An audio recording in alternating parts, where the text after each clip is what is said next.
इल्म दा नाही कोई हिसाब, हर बंदा एक नवी किताब। कम किसे दे आवन लई, रखिए ना कोई मुख सवाब। क्या खूबसूरत अल्फाज हैं और क्या खूबसूरत पोइट्री है और क्या खूबसूरत हमारी ज़बान है। कौन है शायर और कौन है मेहमान? आपको आज एक ऐसे मेहमान से मिलवाती हूँ कि मैंने बहुत पॉडकास्ट किए हैं, लेकिन कभी भी मैं इतनी एक्साइटेड, इतनी दिल में रिस्पेक्ट लेके कभी भी ऐसा नहीं हुआ कि मैं अपने स्टूडियो में आई हूँ। आज जो मेरे मेहमान हैं किसी तारुफ के मोहताज नहीं। मेरा ख्याल है कि पाकिस्तान में शायद ही कोई शख्स हो जो आज़म मलिक साहब को ना जानता हो। को फाउंडर हैं फ्यूचर फेस्ट के और मैनेजिंग डायरेक्टर हैं इजाद लैब के। आज आए हैं नेक्स्ट स्किल आगे बढ़ो पाकिस्तान की पॉडकास्ट में। अस्सलाम वालेकुम सर। वालेकुम सलाम। मैं कैसी हो बेटा? मैं ठीक हूँ सर, आप कैसे हैं? बिल्कुल सही, आपने इतना अच्छा नाम रखा है पॉडकास्ट का, आगे बढ़ो पाकिस्तान। बिल्कुल। अच्छा, मुझे ये है कि सर मेरे बहुत दिल के करीब है शायरी भी आपकी, आपकी शख्सियत भी, आपका विजन भी। सर मुझे थोड़ा सा ये बताएं कि किस तरह से मतलब मेरे पास इतना कुछ है आज बोलने के लिए कि मुझे समझ नहीं आ रही कि मैं किस डायमेंशन में पहले जाऊं। सर सबसे पहले बात करते हैं इजाद लैब की। सर इजाद लैब नाम ही बड़ा यूनिक है, मुझे थोड़ा सा ये बताएं इजाद लैब का ख्याल कैसे आया? अच्छा बेटे, ये विजन है मेरे बेटे का, अर्ज़िश आज़म का। और मैं शायर हूँ, सहाफ़ी हूँ और हमेशा से ही दूसरों के लिए कुछ करने का ख्वाब देखता रहा और कोशिश भी करता रहा। लेकिन मेरे सारे ख्वाब इस ख्वाब से छोटे निकले ना, इजाद लैब से छोटे निकले। हाँ, क्योंकि मैं सोचता था कि मैं लोगों के लिए कुछ करूँ, अपने मुल्क के लिए कुछ कर पाऊँ, तो वो उतना नहीं कर पाया जितना सोचा था। सर अभी भी आपने नहीं किया। लेकिन जब बेटे ने 18 साल की उम्र में ये कहा कि मैं इजाद लैब्स के नाम से कंपनी बनाऊंगा जो पाकिस्तान में आईटी इकोसिस्टम बिल्ड करेगी, तो मुझे बड़ा प्यारा लगा उसका ये बात ना। और मैंने उसका साथ दिया और उससे सीखा भी। चूँकि इकबाल ने कहा था, खिरद को गुलामी से आज़ाद कर, जवानों को पीरों का उस्ताद कर। तो मुझे उससे जो विजन मिला, वो उसने मेरे अपने विजन को बहुत तसल्ली हुई, बड़ी सपोर्ट मिली, मोटिवेशन मिली। अच्छा, ये जो इकबाल से मैंने सीखा था, जो भी आपसे शेयर मैंने उनका शेयर किया, तो मुझे उस पर यकीन पहले से था कि नई नस्ल जो है वो ज़्यादा अच्छा सोचती है। और हज़रत अली अलैहिस्सलाम ने फरमाया था कि ये जो बच्चे हैं, चूँकि ये नए अहद के लिए पैदा किए गए हैं और तुमसे आगे के लोग हैं, तो वो मुझे यकीन आ गया कि इसका जो विजन है वो ऐसा है कि उसमें मेरे ख्वाबों की भी ताबीर पहले से ही है। बेशक। तब मेरे पास इतने पैसे नहीं होते थे, तो मैंने इसके लिए अपनी गाड़ी बेच दी। तो हाँ, ये तो मैंने बहुत दफा अर्जिश के इंटरव्यूज में भी देखा है। और वो हमेशा इस बात के लिए बहुत ज्यादा रिस्पेक्टफुल और बड़े अच्छे तरीके से वो जिक्र करता है। मैं उसे हमेशा कहता हूँ कि ये हर बाप करता है, हर माँ करती है, कोई खास नहीं है। हर वालिदैन अपनी सेहत के मुताबिक अपने बच्चों के लिए सेक्रीफाइस करते हैं। लेकिन मैं खुशकिस्मत पेरेंट्स में से हूँ कि जिनको सिला उनकी जिंदगी में मिल जाती है। तो पिछले 6 साल में इसने माशाल्लाह दुनिया भर में नाम कमाया, पाकिस्तान में इतनी सारी सरमायाकार इसकी वजह से आई। तो अगर वो सिर्फ मुझे ही दे रहा होता या खुद ग्रो करता तो शायद मुझे उतनी खुशी ना होती जितनी खुशी इस बात की है कि वो अपने साथ साथ पाकिस्तान के लिए भी एक बड़ा हवाला बन रहा है। बेशक बेशक। अच्छा सर, मुझे ये बताएं कि माशाल्लाह अर्जिश ने एक बहुत ज़बरदस्त काम किया है, यूथ के लिए भी, आईटी के लिए भी, पाकिस्तान में इन्वेस्टमेंट के लिए भी, फॉरेनर्स के आने के लिए। आप देखें कि कितने इवेंट्स हैं जिनमें फॉरेनर्स आते हैं, आते ही नहीं है पाकिस्तान में, तो लोग डरते इतना। मुझे ये बताया, मैंने बड़ा सोचा हुआ था, मैंने फ्यूचर फेस्ट के बारे में बात नहीं करनी ज्यादा, मैंने सर के बारे में करनी, लेकिन ये हो नहीं सकता। आपके साथ, आपके नाम के साथ जुड़ा हुआ है फ्यूचर फेस्ट। सर मुझे ये बताएं कि फ्यूचर फेस्ट का जो आइडिया था अर्जिश ने और आपने कैसे इसको सोचा, और ना सिर्फ सोचा बल्कि आपने दुनिया में उसको मनवाया। और पाकिस्तान की तारीख में, हिस्ट्री में कभी इतना सक्सेसफुल इवेंट नहीं हुआ, और आपके इवेंट क्यों इतने सक्सेसफुल होते हैं, पहले तो मुझे ये बताएं। अच्छा, इसका भी एक सादा सा तरीका है कि हमारा यकीन है कि लोग बहुत अहम होते हैं। जिस तरह आपने मेरे शेर भी पढ़ा मेरा कि हर बंदा जो है वो नई किताब है। सही बात है। तो ये मैंने अपने बुजुर्गों से सीखा था, और हमारी रवायत भी है पंजाब की, हमारे कल्चर की, कि हम मेहमानों को बहुत रिस्पेक्ट देते। और मेरे बुजुर्ग कहते थे कि जो भी मेहमान आपके घर आता है वो वैल्यू ऐड करता है आपकी ज़ात में। तो वो जो एक मेहमानदारी का कल्चर था हमारे ख़ानदान में, वो मेरे बच्चों में भी आया। और जब आप लोगों की मेहमान नवाजी कर रहे होते हैं, उनको रिस्पेक्ट दे रहे होते हैं, तो जवाब में आपको भी मिलती है। सही बात है। तो हमारे इवेंट्स की कामयाबी सिर्फ मुझे इसलिए लगता है कि हम चूंकि लोगों से सीख रहे होते हैं, उन्हें रिस्पेक्ट देते हैं, और वो रिस्पेक्ट हमें वापस मिल रही होती है। तो बाहर तो वर्जिश नजर आता है टीम लीडर या मैं आता हूँ, लेकिन हमारे पीछे हमारे वो 300-400 जो दोस्त हैं जो इसके पीछे काम कर रहे होते हैं, टीम के अलावा दोस्त भी हैं, तो वो सारा हमें वो जो सपोर्ट मिलती है उसकी वजह से हम इस काबिल होते हैं। और अल्लाह का करम तो यकीनन इसमें शामिल हाल है ही, क्योंकि अगर आपकी कामयाबी 100 गुना है तो शायद आपको वहम हो कि हम बड़े स्मार्ट हैं।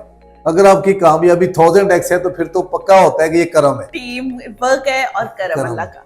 अच्छा, ये भी ना बहुत कम लीडर्स ऐसे लीडरशिप क्वालिटीज में ये टॉप ऑफ द लिस्ट होता है कि आप अपनी टीम को साथ लेके चलें, लेकिन लीडर्स में भी बहुत कम लीडर ऐसे हैं जो एक्नॉलेज भी करते हैं अपनी टीम को। नहीं तो लोग तो मोस्टली सारा क्रेडिट खुद लेते हैं कि जी मेरी वजह से हुआ है, मैंने ये टीम बनाई, मैंने ये किया। ये चीजें मुझे कहीं कहीं ना इस चीज पे बहुत ज्यादा मेरा यकीन है कि जिस तरह से आपने अपनी पंजाबी रवायत का जिक्र किया, आगे से अर्जिश और आपके बाकी बच्चे जो हैं उन्होंने आपसे बहुत कुछ सीखा। पेरेंट्स से बहुत कुछ सीखते हैं बच्चे, हम उनको चाहे किसी भी बड़े इंस्टीट्यूशन में भेज दें, लेकिन जो रूट्स है ना वो पेरेंट्स ही बनाते हैं। अच्छा सर, एक आपका था जो आप लोगों ने बहुत जबरदस्त काम किया रोड शो का, और उसका जिक्र बहुत कम मीडिया पे मैंने को ज्यादा सुना नहीं है। हाँ जी। सर आज मुझे बताएं कि रोड शो का कॉन्सेप्ट क्या था, रोड शो में किस किस जगह आप लोग गए और उसके बेनिफिट्स क्या हुए?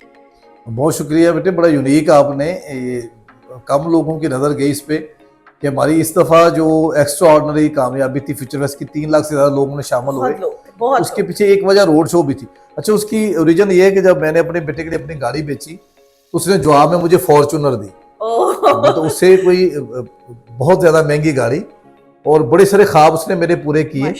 तो मुझे था कि अब चूंकि इसने वो सारा कुछ मुझे दे दिया है जिसके लिए मैं कोशिश करता रहा, तो मैं इसके लिए क्या कुछ ऐसा करूं जो इसके मकसद को सपोर्ट करे।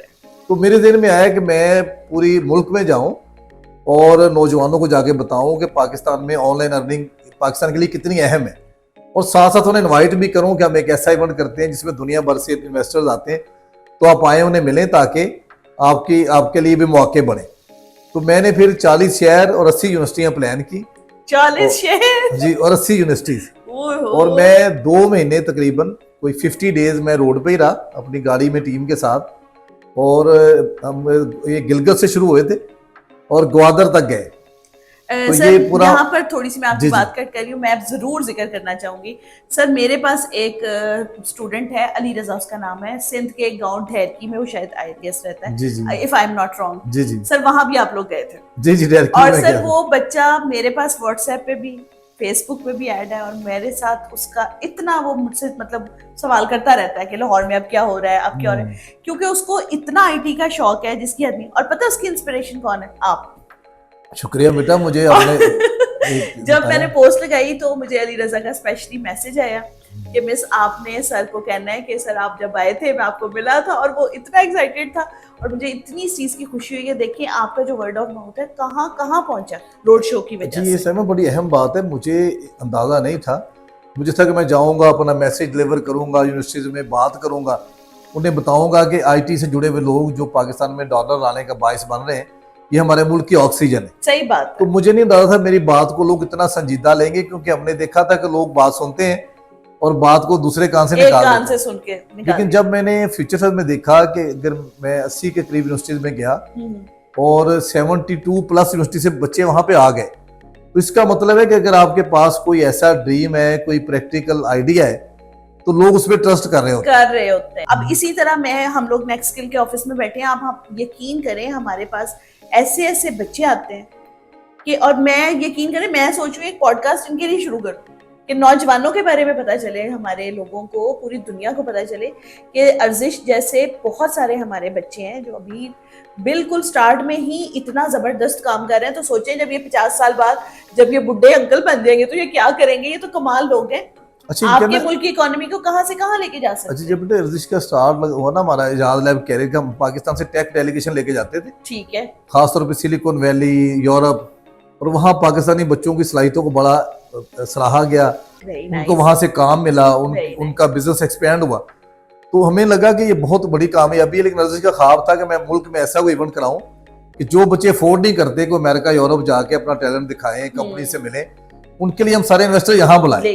तो अल्हम्दुलिल्लाह फ्यूचर फेस्ट से ये हमारा ख्वाब पूरा हुआ कि इस दफा कोई 147 से ज्यादा इंटरनेशनल गेस्ट थे, माशाल्लाह। जो यहाँ पे इन्वेस्ट करने की गरज से आए थे, खुद से उन्होंने फ्लाई किया, खुद से होटल लिए, और ये वो इंटरेक्शन था जॉर्ज का उनके साथ था। और जिस मुल्कों में ये गया, कोई 30 एक इंटरनेशनल कॉन्फ्रेंसेस में ये जा चुका है गेस्ट स्पीकर, तो वहाँ जो इसने अपना इमेज बिल्ड किया, उससे लोगों ने पाकिस्तान के बारे में सोचा ना कि पाकिस्तान भी ऐसा ही है। बिल्कुल सही। तो मैं ये दरखास्त करूंगा अपने नौजवानों से कि आपका एक कमेंट, आपका कोई एक जेस्चर आपका मुल्क का इंप्रेशन बना रहा होता है। That's the point. तो काइंडली सोशल मीडिया को फजूल ना समझें, इस पे आपका हर कमेंट, हर चीज जो है वो आप ना ही सिर्फ आपका किरदार बता रही होती है, आपके मुल्क के बारे में लोग उससे सीख रहे होते हैं। बिल्कुल सही बात। तो आइए अपने मुल्क का इमेज बेहतर करें ताकि लोग यहाँ आए, इन्वेस्ट करें।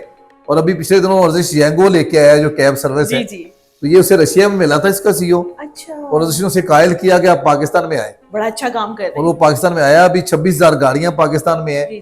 और देखिए 26,000 लोगों को अगर रोजगार मिला है और लाखों लोगों को सहूलत मिली है, तो हमारा हर नौजवान इस तरह कर सकता है कि किसी को अपने किरदार से कायल करे और पाकिस्तान में लेके आए। जो हमारे देखने वाले हैं उनको बहुत हद तक आइडिया होगा कि जो विमेन एंटरप्रेन्योर्स की एक कम्युनिटी है, लड़कियों की, खवातीन की, वो इजाद लैब के इर्द गिर्द बहुत ज्यादा, मतलब उनकी बॉन्डिंग है बड़ी, आपसे भी, मैम ताहिरा से भी, अर्जिश से भी। तो आप लोग ये विमेन एम्पावरमेंट का ख्याल आपको कैसे आया? और खासतौर पे ताहिरा आंटी तो बहुत ही इन्वॉल्व है, आप खुद बहुत ज्यादा, सारे सब लोग। अब हमने तो कभी ये सोचा ही नहीं कि ये कोई गैर है, हमारे तो अंकल है ये। जी, तो अब मेरे क्या सबके अंकल हैं, किसी के आजम भाई हैं, किसी के आजम अंकल है। तो मुझे ये बताएं कि ये इतनी जो अपनाइयत है खवातीन के साथ, और ये जो लड़कियां वर्किंग क्लास है जो, उसके लिए इतना रिस्पेक्टफुल बिहेवियर, ये आपने कैसे सोचा कि आपने इस तरफ भी आना? अच्छा, माशाल्लाह, बड़े यूनिक सवाल हैं तुम्हारे भी। मैंने असल में बेटा ये अपनी माँ से सीखा, उनसे मेरी बड़ा बॉन्ड था। पिछले साल उनका इंतकाल हुआ रमज़ान में, तो उनकी ज़िंदगी के आखिरी जो 7 साल है ना, मैं उनके साथ ही रहा, और उनसे मैंने बहुत सीखा। उनकी मोहब्बत लाजवाल थी, और उनका लोगों से मिलना, लोगों की इज्जत करना, वो हमेशा लोगों के दरमियान रहती थी। तो उनसे मैंने ये सीखा, और उसकी वजह से मुझ पर एक कर्ज है कि मैं ख़वातीन को वो एहतराम लौटाऊं जो उनका बनता है। और फिर मैंने और तायरा ने यूएनडीपी के साथ काम किया, जेंडर ट्रेनर है हमने तारीखी एतबार में पढ़ा कि ख़वातीन को किस तरह से पीछे रखा जाता है। और जिसको ये शऊर है कि ख़वातीन के लिए मौके कम हैं, उनको मोबिलिटी के लिए, घर से आने के लिए को साथ चाहिए, और उनको उनके टैलेंट का, उनकी सलाहियतों का सही तरह से इस्तेमाल भी नहीं हो रहा ना उनका।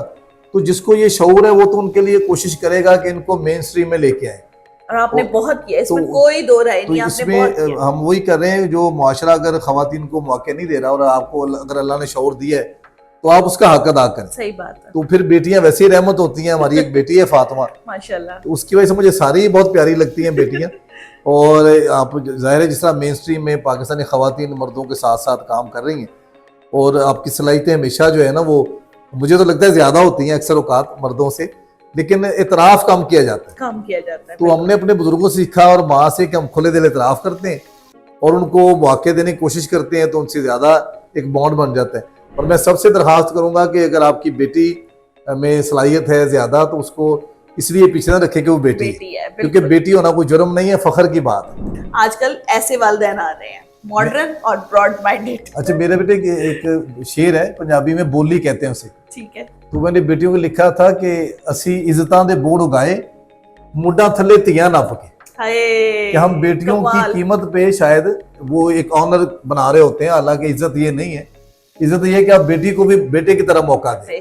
बेशक जेंडर डिस्क्रिमिनेशन होनी नहीं चाहिए, मौके सबके लिए होने चाहिए, और हमारी तो 51% खवातीन है जी। ये चीज देखनी चाहिए। अच्छा सर, शायरी में आपने एक नाम पैदा किया, और आपको बहुत मुबारक हो आपकी जो भी आपने डिग्री कंप्लीट की है। किया अभी मैंने। मैं तो, मुझे इतनी इंस्पिरेशन मिली, मुझे खुद पढ़ने का बहुत शौक है, बल्कि मैं आपसे पूछूंगी भी, सारा पूछूंगी, कितनी फीस दी, कहाँ पर, सारा पूछूंगी बाद में। जी। अभी सर मुझे ये बताएं कि ये जो शायरी है, ये आपकी एक बुक है, मेरे नाल कोई चले, जी, क्या यूनिक आपने नाम रखा है, ये देखिए। अच्छा, ये नाम मैंने ना शाह हुसैन की शायरी से लिया था, बहुत बड़े सूफी शायर है, ठीक है, जिनका मेला चिरागा लाहौर में होता है। जी जी जी जी। वो माधो लाल हुसैन के नाम से पहचाने जाते हैं, वो बहुत बड़े शायर। उनकी शायरी से मैंने मिसरा लिया, तो मुझे उनसे बहुत ही मोहब्बत है उनकी शायरी से। तो दोनों मेरी किताबों के नाम उन्हीं के शायरी के 2 मिसरे हैं। अच्छा सर, अब बस मेरी पॉडकास्ट का टाइम खत्म हो रहा है, आखिरी सवाल, उसके बाद फिर हम एक मजे की वो करेंगे, थोड़ा सा एक सेगमेंट करेंगे। ठीक है। मुझे सर ये बताएं कि नेक्स्ट स्किल के ऑफिस में आप आए हुए हैं, आपकी बहुत ज्यादा दोस्ती है सर उस्मान से भी, सर फहद से भी, और मैं तो आपकी बेटी हूँ। मुझे आप ये बताएं कि नेक्स्ट स्किल और इजाद लैब मिलके आपको क्या लगता है कहाँ कहाँ पर मिलके काम कर सकते हैं? बेटा मुझे जितना मैं जानता हूँ नेक्स्ट स्किल फहद को और आपके सारे इदारों को, तो मुझे लगता है कि उस्मान का जो काम है इन सब का बड़ा फ़र्क है। और इन समेत मुझे मेरा यकीन है कि जो भी पाकिस्तान में आईटी का एंटरप्रेन्योर है वो मुल्क में पैसे ला रहा है, बिल्कुल सही बात, तो वो हमारा हीरो है। सही बात है। अच्छा, मुझे ऐसे लोगों से प्यार है जो दूसरों को टेक अवेयरनेस दे रहे हैं और लोगों को ऑनलाइन अर्निंग की तरफ लेके आ रहे हैं। और इसी वजह से हमारा एक बॉन्ड आपके साथ नेचुरल बनता है, क्योंकि आप आईटी की ट्रेनिंग कराते हैं, तो आप वही कुछ सिखा रहे हैं जो हमारा ख्वाब और विजन। बिल्कुल। तो हम हर जगह इकट्ठे हैं, आप ट्रेनिंग भी हम मिलके करवा सकते हैं, और जो बच्चे आप ट्रेन करते हैं उनको हम मौके दिखा सकते हैं, क्योंकि हम सारा दिन नेटवर्किंग कर रहे होते हैं और लोगों को मिलवा रहे होते हैं।